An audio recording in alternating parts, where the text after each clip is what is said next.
Welcome to Trifecta Collective, Finding the Root, where we dive deep into understanding and addressing root causes of chronic health issues so you can help and find healing inside and out, now and forever. Hello, and welcome to Trifecta Collective, Finding the Root. I'm Megan Abbott, owner and founder of the holistic health practice at Trifecta Collective. So today I want to talk about something that commonly comes up oftentimes kind of in the middle of someone's health and healing journey. Maybe it's towards once we've really started to dive pretty deep into this.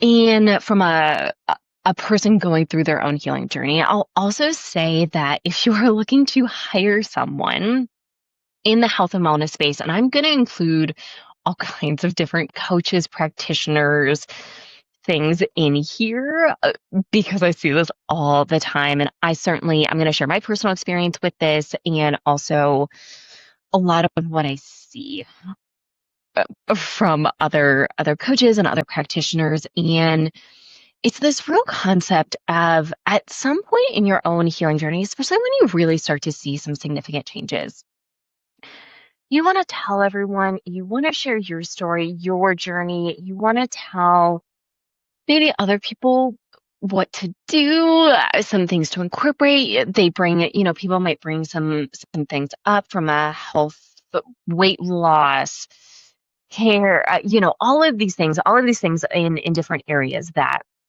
we can heal and see different results in. And I want to share some thoughts and considerations that are really important. Once again, both as an individual and or also if you're a new coach or practitioner of some sort, and also if you're looking to hire someone. And there's this concept of wanting other people to do it the way that you did it and wanting to tell people, this is the way. This is what I did. This is what you need to do. This is the supplement. This is the technique. This is the fill in the blank exercise program, macro breakdown, whatever it may be, meditation type practice, somatic practice, breathwork practice. So any or all of these things. And why, just some things to be mindful of when you go into this. And once again, I'm gonna share a little bit more about my kind of journey because I fell a little bit into this, not fully, and I want to share how I did not get into this, and also some of the major pitfalls that I see both from an individual and coaching standpoint that I really see in this. And this is a really common thing. I'll say definitely from a fitness perspective, definitely a lot of personal trainers that I worked with that worked for me fell into this category. A lot of practitioners, I'm right now I'm in the process of bringing on a new practitioner. So I'm doing a bunch of interviews and things like that. And I also just see this in my groups all the time. I really, really see this in fitness. I'd say fitness. And then also from an elimination diet standpoint of people I did the AIP, which is autoimmune paleo. And that was the game changer for me. So I got certified in it. This is what I do. This is what I think everyone should do. I also see this a lot in more of the trauma nervous system regulation side of things. And from a few different perspectives, I certainly see this, and I've had some clients get into the religious space, deep into the religious space, and really try and we'll say recruit me and push a lot of their beliefs onto me. I also see this in the spiritual space too. I'm also not bashing religion. I think religion is amazing and super helpful and has a time and a place, and people can go too far, just like with anything else. I see this in more of the spiritual space of, you need to embody your healthy feminine. You need to be positive all the time. You need to do this style of brain retraining. You need to do psychedelics. And this is the way to do the psychedelics. This is the way. And this is a real trap, just across the board. This is a huge trap. So, for me, And for reference, I've had jobs since I was 14, and actually, it was 14 when I got my first real job. And also even younger than that, I was doing babysitting. But I started working really young. I had my first job at 14, and I worked pretty consistently in college. Outside of my first semester freshman year, I had quite the variety of jobs, and some of those were super consistent, others were not. But really, I started picking up on this. It was either my second half of my junior year or my senior year of college. I was a teaching assistant for Spanish. And the way the school that I went to did this is you had to take this, you had a language requirement. It was a liberal arts school. And so you had this language requirement. And part of this language requirement is you had to pass a certain level of your language, if I'm remembering correctly. But I'm pretty sure almost everyone had to go through this unless you tested out of it. But it was this class where you went to class 5 days a week, and then plus you had two additional, more like live speaking practice sessions with a TA of some sort. And it was another student. It was just an older student who I don't remember all the requirements, but I remember I did this when I got back from living in Chile for 6 months. And part of that I was studying as a part of a study abroad program. The other part I was teaching, volunteering, and traveling. And I recognize, I had a hard time with the speaking portion, and I took this class as well, myself personally as a freshman. And so I'm a junior or senior doing this, and some people really struggled with it. And I remember, once again, like, I struggled with it. I remember I even had one of my professors pull me aside before I decided on my study abroad program. They're like, you probably shouldn't go to Chile. Your speaking skills aren't quite where they need to be. And I was like, look, I'm going to figure it out. I'm going to get through it. I'm going to figure it out, and I'll be okay. And yes, it was really tough the first month, and then I picked it up. And just that immersion therapy was really, really valuable. I also will say I picked up a lot of bad habits in how I spoke Spanish, and I tried to not carry that into too much of this. But trying to help these students, because once again, I remember I struggled really hardcore with the speaking portion. My brain had a really hard time understanding and picking up on it and doing it quickly, which really this part of this class was really designed about speed and how quickly can you communicate, can you respond, understanding, audio comprehension, then also speaking, and how quickly can we do that. And so I started trying to come up with different ideas and different techniques, some of which were taught, some of which weren't in our kind of prep course going into this position of how can I help these other individuals, some of which were the same age as me, some of which were a year or two younger, but how can I help these individuals pick up on this better? And you did get a grade, and I had to provide a grade for all of our students, and I try to really be there and provide some different techniques and different skills to be able to help other people learn. And I really tried to tailor it to them. And that was kind of my first introduction into everyone is different. Everyone learns different. Everyone's brain is a little bit different, and we pick up on things differently. And so how do we start to customize these things for other individuals? And then my first job out of school, like real, say grown-up job out of school, was in sales. And I got into sales, and I picked up on it relatively quickly. I'll also say, for me, I was willing to work harder than almost anyone else. And that was a huge advantage for me. I also recognize that some of the ways that I was being taught, which was mostly men, it was a very male dominated industry, didn't work for me. And so I started, how do I customize this basic kind of sales script into something that actually works for me and resonates for me? And then as I started, so I quickly got promoted and started training other people myself. And so I try to take this into account with this as well, and just like teaching and training other people. And I spent the next like year and a half really focused on teaching and training other people within the sales industry. And I mean, if you've ever been in the sales industry, it's a lot of young people. It's also a lot of heavy turnover.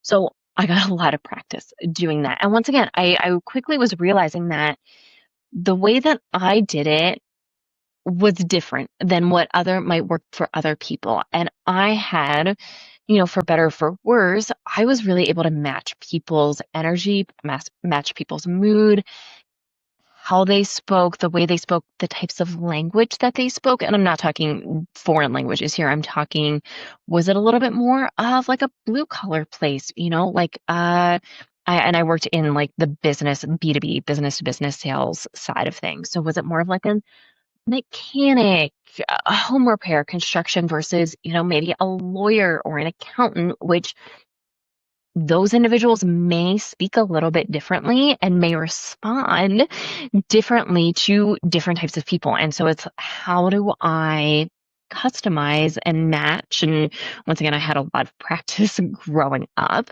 in matching other people's energies to try and keep the peace, which, yeah, once again, not the best and a little bit of a valuable tool in the sales industry for sure.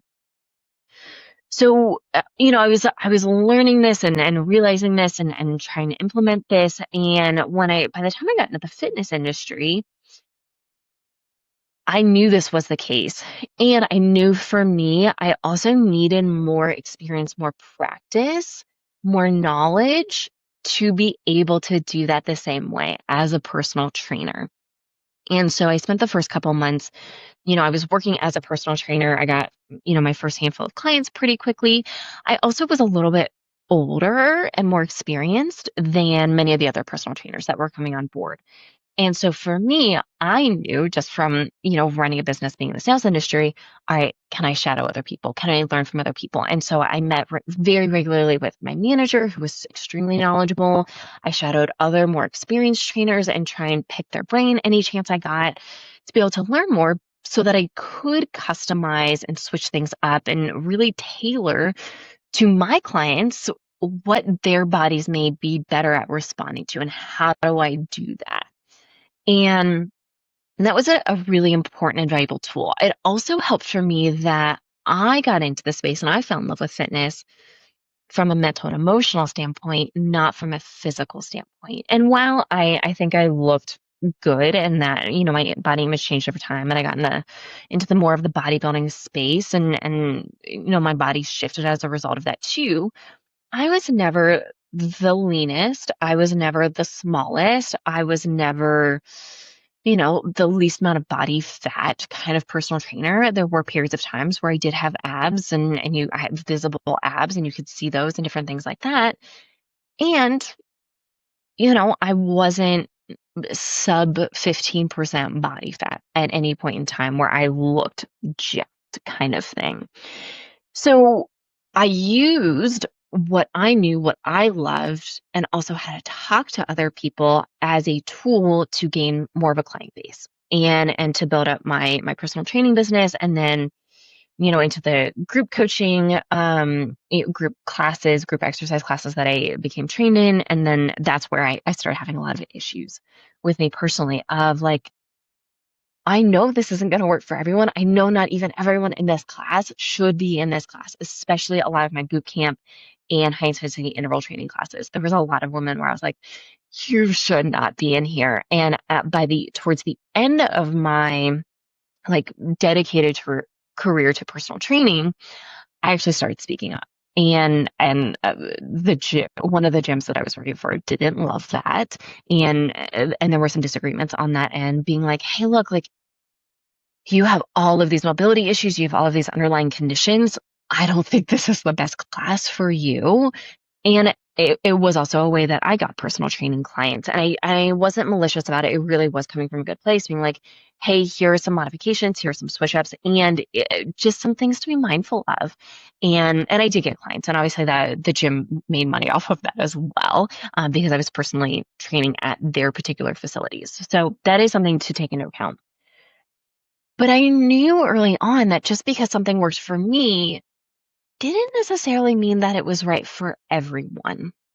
And as I went through my own healing journey when I got sick, and as I went through, the Nutritional Therapy Association, their program to become a nutritional therapy practitioner, as I went through, and that program in particular, and they do talk a lot about individuality, and at certain points, I don't think they talked about it enough, or there wasn't a lot of the application I felt like that was really needed. And so once again, I feel like a lot of newer coaches, a lot of new practitioners. I definitely saw this with new personal trainers.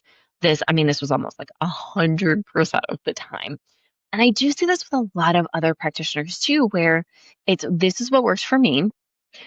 This is the one way that I was taught, and this is how I do it with everyone. And I just think that's a huge mistake. And sometimes, I I see clients processing this and going through this, and sometimes they can become dogmatic about, people ask them, "Oh, what have you been doing? What have you been trying? Like, you look different. Like, oh, your energy is better, like da da da." They're like, "Oh, this is what I did and this is what you need to do." Or they start maybe not even getting questions about it, but start very openly talking about it and be like, "Oh, this is the way that I eat. I'm gluten free because I have Hashimoto's, and this is the way to eat. By the way, this is not something that we participate or practice in. But this is making such a big difference, and everyone should be this way." It's like, well, maybe some other people could benefit from that. And that also doesn't mean that everyone will. And I see this all the time with supplements. People start taking whatever it might be, let's say an organ complex or beef liver, and they're like, wow, my energy skyrocketed, went up, felt so good. Everyone should be on this. Well, no, that is absolutely not the case. Whereas, for me, all right, beef liver organ complexes, yeah, super good, super beneficial for people who need that kind of support. Before anyone should go on any type of supplement that has any of those things, we need to look at serum iron saturation, and TIBC. We also really should look at a CBC, a metabolic panel, at the very least as well, to get a better idea of what's going on in their body and what kind of support their body may need. And so it's like, is that the right product for everyone? No. Could it be beneficial for some? Yeah, absolutely. And when we don't have that background knowledge and that in-depth knowledge into understanding why and how some of these things work, this can become a real issue. I see this all the time with, and I don't want to throw all of these under the bus, but I do see this a lot with multi-level marketing companies. And once again, if that is your thing, like, that is totally fine, totally on board with that. It is not something I will participate in because I've seen the damage a lot of those companies can cause from an individual financial standpoint, and also especially in the health and wellness field. And if you'll notice, it is very rare that we ever blanket promote a product. I actually don't know if it's ever happened. We get approached a lot, by the way, I'm talking like maybe once a day, 3 to 5 times a week, we get hit up for supplements to be promoted, for different tools, biohacking things to be promoted. And we almost always, like 99% of the time, say no. Every once in a while, I'm willing to try out a particular product. And before we ever promote it, I make it very clear that I will not blanket recommend this, and I will have stipulations on who this could be most beneficial for, and maybe who should not, or maybe some labs that need to be run, some considerations to be taken into account beforehand. And if they do not agree to that, I will not promote that product. And that is really, really, really important to me, because there is no one size fits all. There is no one way of doing things. There's no one way of approaching health. Everyone is different. And there's a lot of considerations to take into account. Yeah, there are some blanket things that we can say, you need water. to survive. It's a blanket statement that I feel very comfortable with. Now that exact amount does vary person to person. Does someone need electrolytes? Well, that also varies person to person. What kind of electrolytes? Should we do something that's very high in sodium? Should we do something that's a little bit higher in potassium? Should we do something that has a really nice balance of sodium, potassium, and magnesium? Should we just do some trace minerals? What is the difference? And that really depends on the person. That depends on the person, their symptoms, their labs. There's a lot of things to take into account for that. And I think I would be doing a disservice and potentially doing harm to someone if I blanket promote just about anything. And most of these multi-level marketing companies, most of these health and wellness supplement companies do not give the education to their affiliates, to their coaches, to these people promoting a lot of these products, which can then do some damage. So this is something that, I know you can get so excited about different things. And man, I do not want to squash that.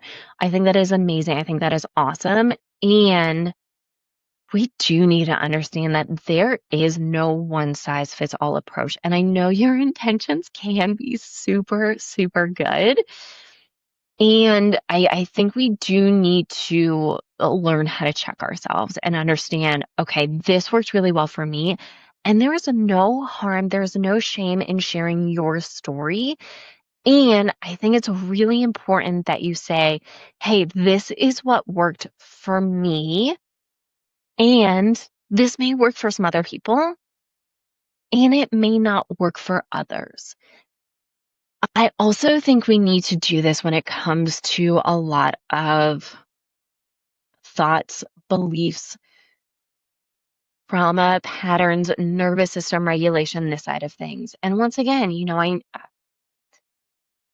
there can be really good intentions here. And I'm going to pull in the psychedelic space because I see this most commonly here. And there's a lot of other spaces that I see this in where people do have have a larger journey. And I once again, I've participated in a lot of journey work spaces as a participant. I've also done a decent amount as a facilitator and or supporter. We'll say I'm not always a lead facilitator, but I may be a supporter. And here's the thing: psychedelics can be really powerful, can be really amazing, can be awesome, and man, I've seen some horror stories too of people who were not ready, people who maybe didn't have any or very, very little tools and resources that had a heavy trauma load going into some of these experiences that probably should not have been participating. So one, we can have really bad experiences during. The other thing is like sometimes they won't work. When it comes to plant medicines and, depending on who you talk to, and I fall into this category where I do deeply believe this, where the medicine gives you what you need, not necessarily what you want. And sometimes what we need, we're not ready for, and or we do not have the tools and resources to be able to process these things yet. And so this can result in maybe you don't even have a journey. I mean, I've seen people take some high doses and never go into journey space. And I'll say I've taken low amounts of psychedelics. My couple last journeys with mushrooms, I've taken 1.5 to 2 grams, which would for most people be considered a pretty low amount, especially with someone more experienced. And I'll have a full journey.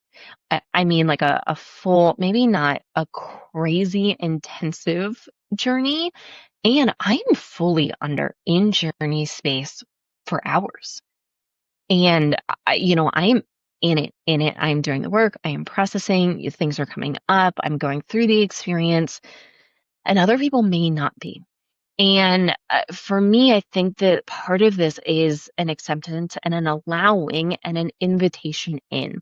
And I'll tell you, during my first journey, my very, very first larger journey, MDMA was my first psychedelic that I took on the first night, and I had a really hard time. And one of the things, and once again, this goes into having an experienced facilitator there, I had taken a very high dose. I mean, larger than anyone else in that space, and other people were in it, and I was not in it. And I can tell now, like, if I think back to it, I was minorly in it, but I wasn't, like, deeply in it, and it took an allowing, and there were some practices, breathing techniques, some different things that helped me get there that I was taught and encouraged to participate in that allowed me to really go in deep.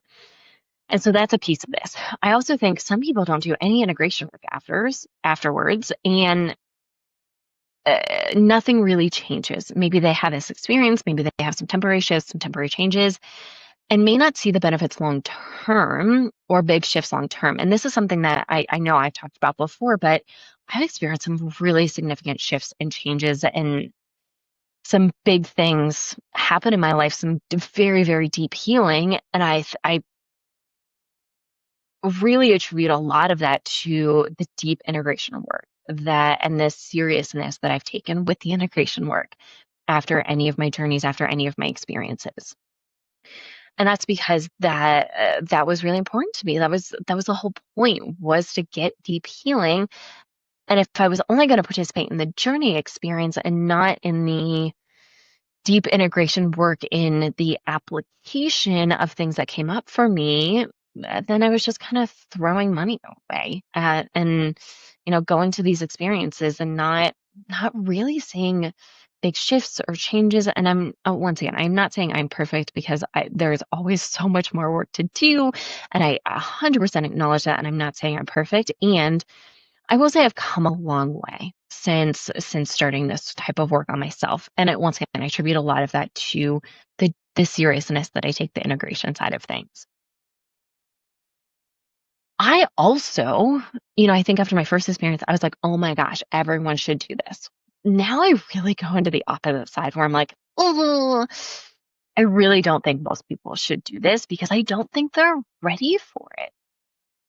I did a lot of work before I started in the psychedelic space, and it has paid off. There are tools and resources that I have used so much throughout any and all of my journey work to facilitate that, to calm myself, to not to have good we'll say good, I say that lightly, good as in healing journeys, and that does not mean easy, because I've had a lot of very challenging journeys, and I've made it through. And once again, a lot of that is, I'm so happy that I took so much time before starting in the psychedelic space to have so many of those underlying tools and resources for myself. And once again, I see so many people being like, everyone should do this, or I want to become a psychedelic facilitator, a psychedelic coach, because I think this is amazing, amazing work. And they want to do it the way that they were taught. And that is the only way. And once again, I don't agree. I think it can be different. I think there are tools that we can take from modern science and modern practices, and a lot of the research that has come out here in the last decade or so around psychedelics. And I think there's a lot of ancient wisdom that should be taken into account of how people have used these things in the past, and different tools, different practices, different ways of doing this. And I think they all have value. And it's a matter of, how do we integrate all of that? And I just don't see that being the case for so many people. And so really, this is to say that, if you're going through your own healing journey, while I think it's very valuable to share your experience and do this, I think we also need to keep ourselves, our ego, our relationship to our own healing journey in check, maybe just a little bit, as to how are we portraying this? How are we talking about it? Are we being dogmatic in that, oh, this is what I did, so everyone should be doing this, or this is how I think now based on my own healing journey? Now I think everyone should be doing this. I think everyone should have grass-fed butter with every single meal. I think everyone should drink smoothies and take collagen or drink bone broth, and whatever the thing or things may be. And this can be very dangerous. You can also alienate a lot of people in this type of very dogmatic one-way track of thinking. And here's the reality of the situation. Everyone is different. Everyone is also starting from a different place. Everyone also has a different background, a different trauma history, a different relationship to their body, with food, with movement, with trauma, with the nervous system, with all of these things. And we need to take all of that into account. And there is no one size fits all. And even within our own framework that we often work in with our clients, yeah, we have a generalized framework that we typically work in. And there's a lot of variability person to person in a lot of those areas. And this is also why we focus broad spectrum on the 5 main areas that we do: nutrition, lifestyle, movement, nervous system regulation / trauma healing, and then targeted supplementation. And, sometimes the supplementation looks similar, especially at the beginning. Meanwhile, all of those other factors may be vastly different, even for two people of similar backgrounds, similar ages, dealing with similar issues, underlying bigger root cause issues, because all of these things matter. And this is why you just can't, a lot of these DIY, one size fits all kinds of programs just don't work for a lot of people, especially long term, because everyone is different. And that's not to say that there isn't value in DIY programs. Yeah, we have one, and there was I had a really hard time putting this together, and really was very broad spectrum in how I did this, and talked a lot about a lot of different things within each of those 5 areas that I mentioned throughout that 6-week course, because knowing that everyone is so different and there is no one size fits all approach. And it is also $47, and if that's all someone can afford, yeah, they're going to get some really, really good stuff. They're going to see some good changes. They're going to be able to implement some significant shifts within that program that will last them a lifetime, that will be super beneficial to their overall health and wellness. Is it everything that they need? No. And I make that very clear going into that program. And that was really important for me. I also designed it as hey, this is a really good first step. And these are all the things that we talk about with clients when they first start with us. This is not everything. This is not going to fix all of your things. And you should still see some very significant and massive shifts within yourself and your health, as long as you actually go through and implement a lot of the things that we talk about. And I go through different stages and different phases of this. So it's something that someone can go through as a very, very beginner, and also go through again and again and again as needed, and also building upon the skills and tools and different things that you can incorporate long term. So all of that's super important, super valuable. Once again, as an individual, I think this is important to acknowledge and be aware of. And also, if you are working with someone, and this is across the board, by the way, this is a business coach, this is a maybe spiritual or religious coach, this might be a nutrition coach, this might be a fitness coach, whatever it may be.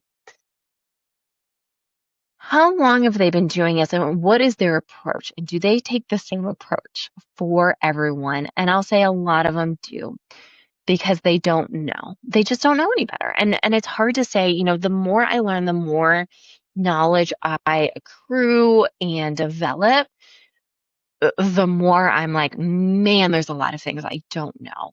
Man, there's a lot of ambiguity here.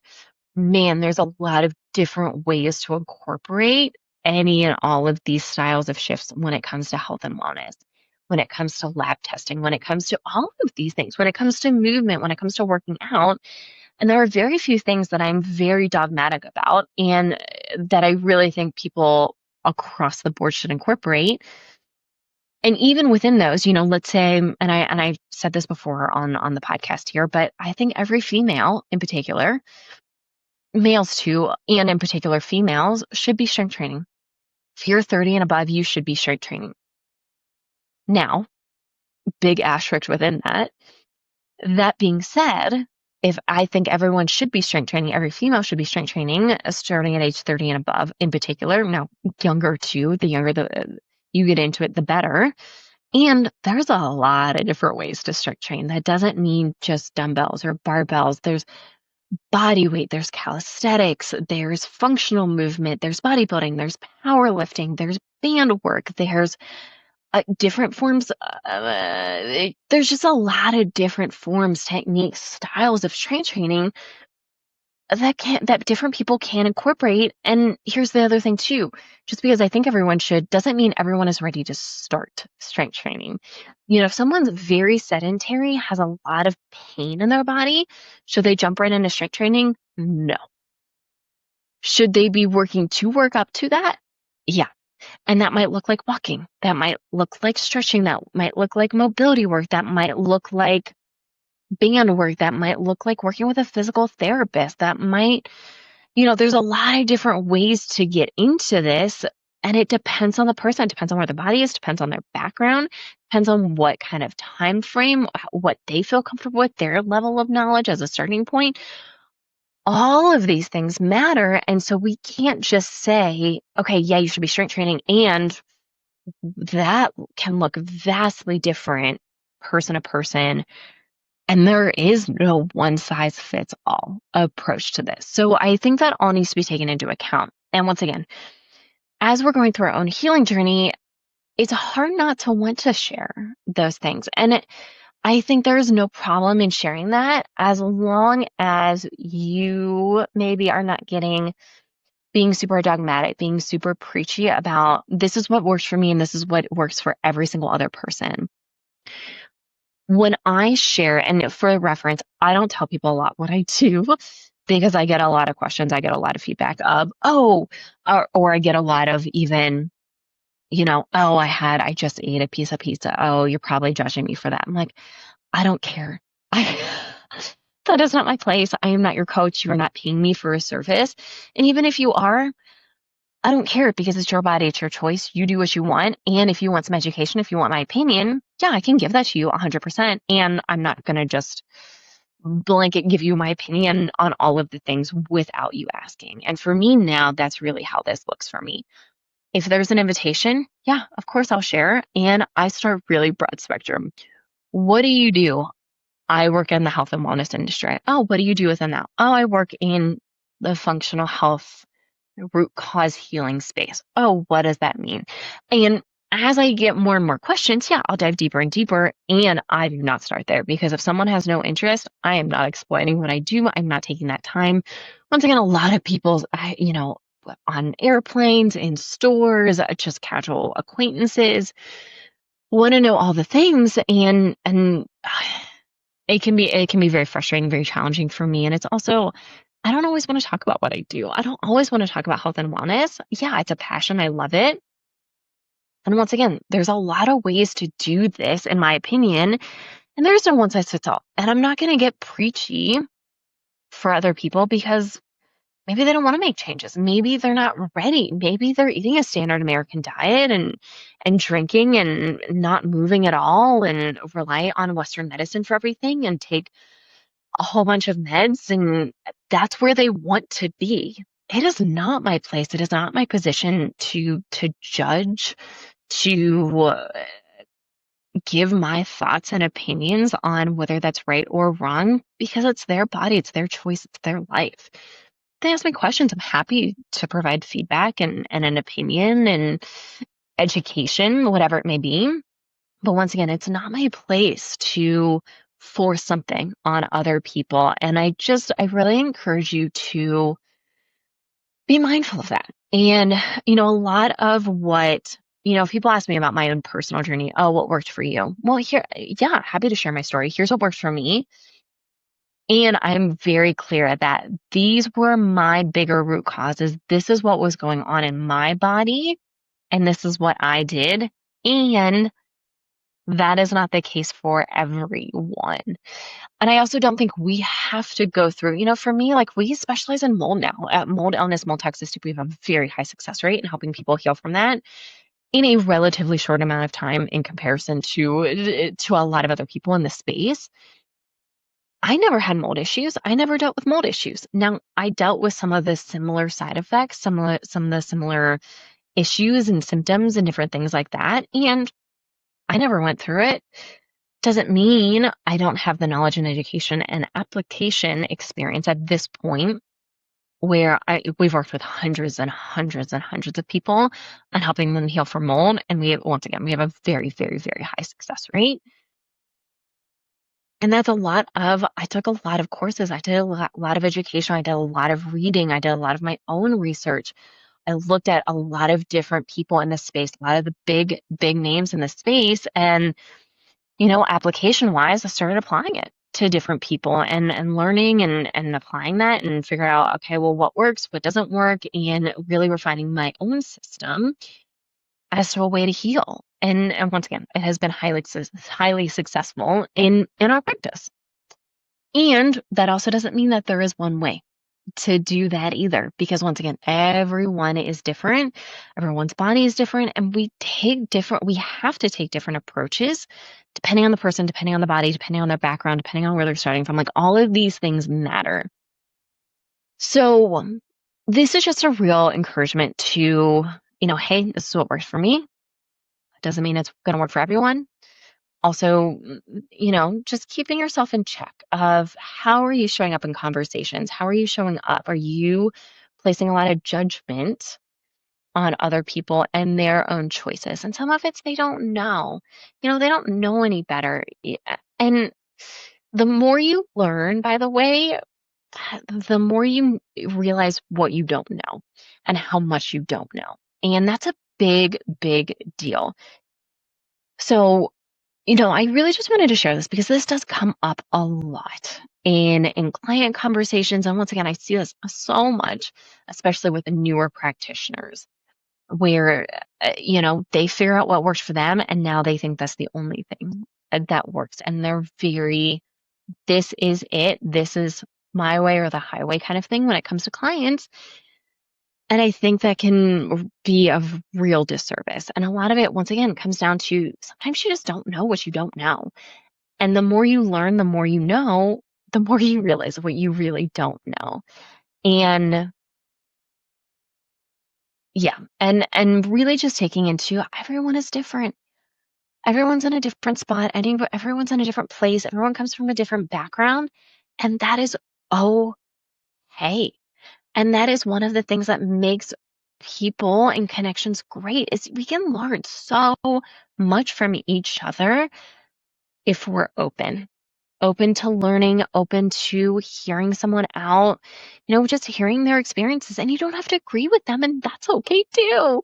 I don't agree with every other practitioner. I don't agree with, everyone that I work with 100%. And I also recognize they're also all human too. We all make mistakes. We are also all human. And that is something to be acknowledged.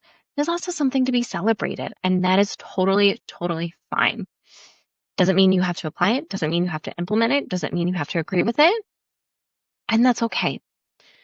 So just something to keep in mind as, once again, like as someone going through their own healing journey, if you are a practitioner, something to just keep in mind.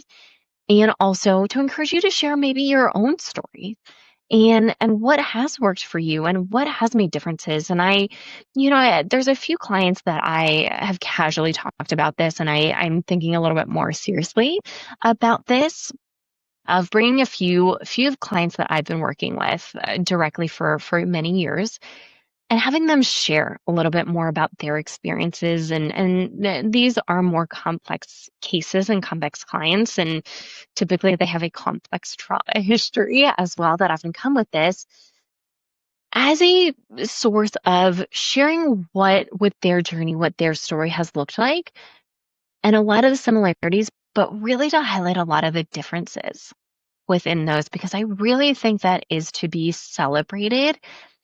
And a win is a win, no matter where you come from. And wins might look different for different people. For me, being able to set boundaries, to be able to say no, to be able to have a set schedule, like that's a big win for me because of my hardcore people pleasing pattern. Whereas some other people never had that kind of issue. And that's great and good for them. And they may need to maybe they've come from a more narcissistic background, and maybe they need to take in other people's thoughts and considerations into account, and maybe that's a huge win for them. Once again, like, we all come from different places, and I think that is to be celebrated. And I think the more dogmatic, the more forceful we are with our own experiences and being like, everyone needs to do it this way, the more we separate ourselves. And we're all humans. We all have different stories. We all have different journeys. And there's a lot to learn from each other. And that's to be celebrated for sure. So I hope that that sheds some light or maybe gives you just something to reflect on and how you share your own journey or how you talk to other people when you do. And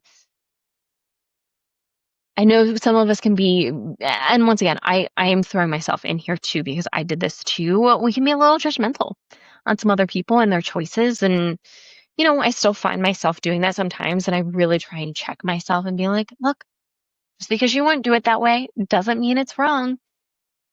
And, there might be some consequences, and maybe that's for that person to learn. And that's okay too. And maybe it'll all work out. And maybe that's a reflection on me and how I grew up and some of my own patterns and shifts and things that I need to work on. And that's okay too.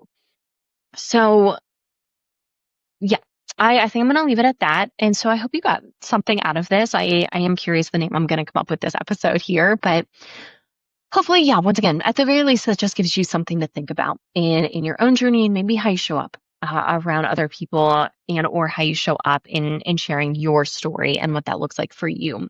As always, thank you for listening. Please like, subscribe, follow if it resonates. A 5-star review really, really, really means the world to us. Thank you for listening, and we'll see you next time.